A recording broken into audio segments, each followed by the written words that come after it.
through people, because that's what really wealthy people do, is they succeed through great people. You know, they don't run around and try to do everything themselves. They learn how to leverage themselves through great people. So that's the number one benefit. You know, the second benefit is once you learn these skills and techniques of doing your own business this way, every other business follows the same principle and the same everything else. So I can run multiple businesses on the same set of skills that I learned to run a good team and run it at 7th level where it runs without me.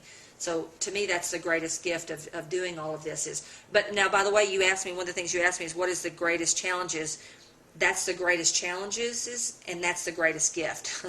So it's both. The greatest challenge ever, I'm assuming you probably have a lot of drive in your behavioral style. I don't know what your behavioral style is, but I'm assuming it's probably some portion of high or D and either high sociability or medium sociability or something, but you probably are pretty much a driver personality, A-type personality, and so you're gonna get things done.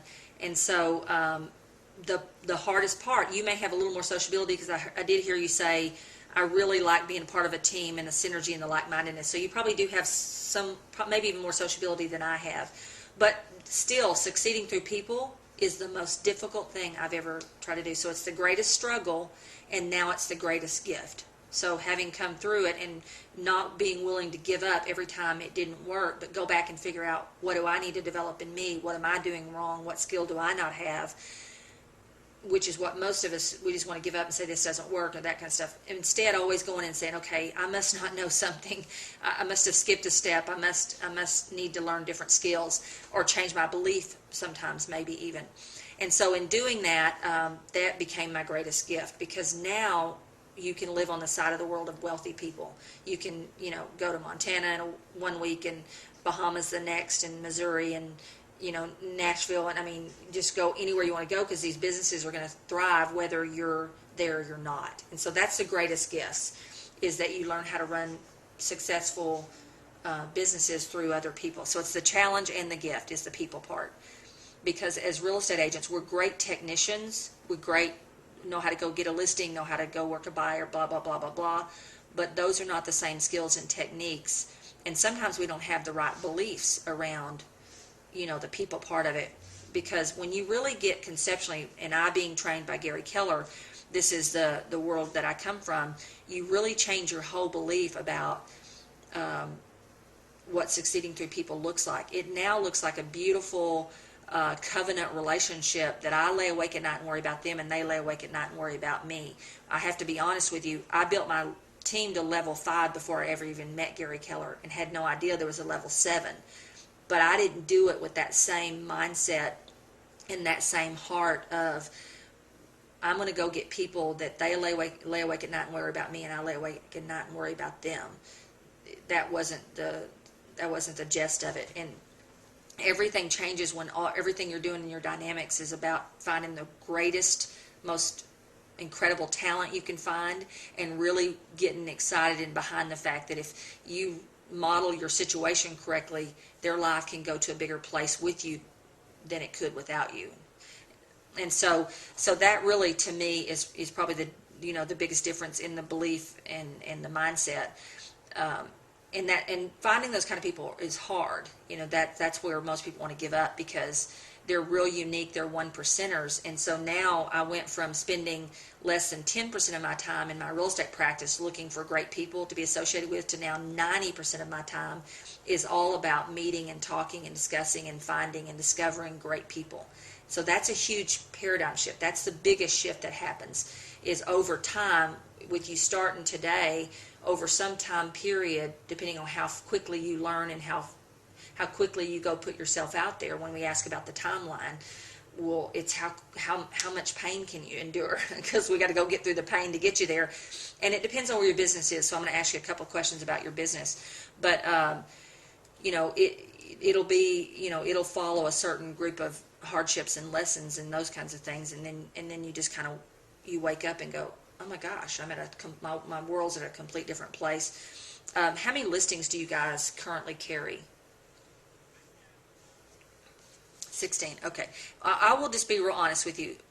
We truly are of the belief that 7th level is a byproduct of being incredible listing agent. So the first goal we tell people to get to is 20 listings. You go get and maintain 20 listings, and then we want you to put it to 40, and then we want you to put it to 60, and then we want you to put it to 100. And when your business has, and you already have a certain number of come listings because you said it's a higher percentage of repeat and referral.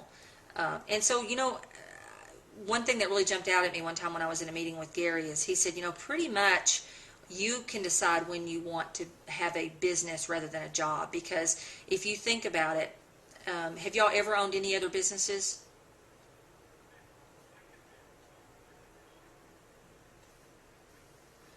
Okay, so you know what? A good business in today's terms, if you had a business that was working passively and was bringing you 100 to 150 to 200,000 a year, would you consider that a good business? Okay, it is a good business. But here's the problem. In real estate, we get used to such high numbers, gross numbers, that we don't understand the difference between what I have to do to net 600, 800,000. I don't know. I'm not sure what your team, what's the most you've netted with your team?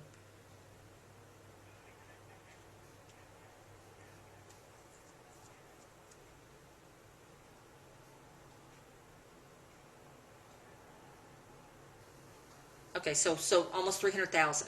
So here's the problem we have, though. We start, and you probably grossed 600 to get that, right? Okay.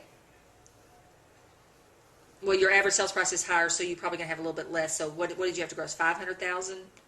400,000? Okay, so 400,000. So we get those kind of numbers in our mind, and what we don't really realize is if I had businesses that were throwing me off a couple 100,000 a year, and the kind of effort I have to put into when they're a business as opposed to when I'm the technician doing and doing and doing, that's where the vast difference comes from. And that part, to be honest, was hard for me. I'd never had, we'd been self-employed, but I'd never really been in the business world to own a business myself. So when Gary laid it all out, to be honest with you, I really had a hard time understanding what he was saying about, a business takes about 4 years before the money really starts being big enough to get your attention. But the difference is the way the money comes in and the effort you have to put out to do the money. And that's the biggest chasm, is the difference between the energy and the things that we have to do to make, 400 or 500 or 600 come to us in the real estate world, as opposed to businesses throwing us off 2 or 3 or 400, 500,000, whatever they are. Does that make sense? And so, I'm going to tell you that going to the 7th level is going to be a product of 2 things. Becoming a massive listing agent, because that's where the security is, in that the name will continue to go. Have you built a name and a brand, or just people repeat and referral, people calling you? If I can't remember what city you're in, but if I went to your city and I mentioned real estate, would your name be number 1 or number 2, or at all? Okay, that's another thing. It has to be such a well-known name brand, because we have 2 options. We can either start working on the wealth building and the passive side of our life as we're trucking along here doing real estate, but the problem we have is there's no life left over. At the end of the day, doing what you're doing and you being the one to have to go do it, there's no time left. So as we start freeing up our time, we can start looking and say, what avenues am I going to pick as far as passive income opportunities, and which ones are the easiest for me to wake up tomorrow and affect that stream? And that's really kind of what we did. You got 2 choices. You can stay in the business and keep doing it yourself as you start adding people that free up some of your time,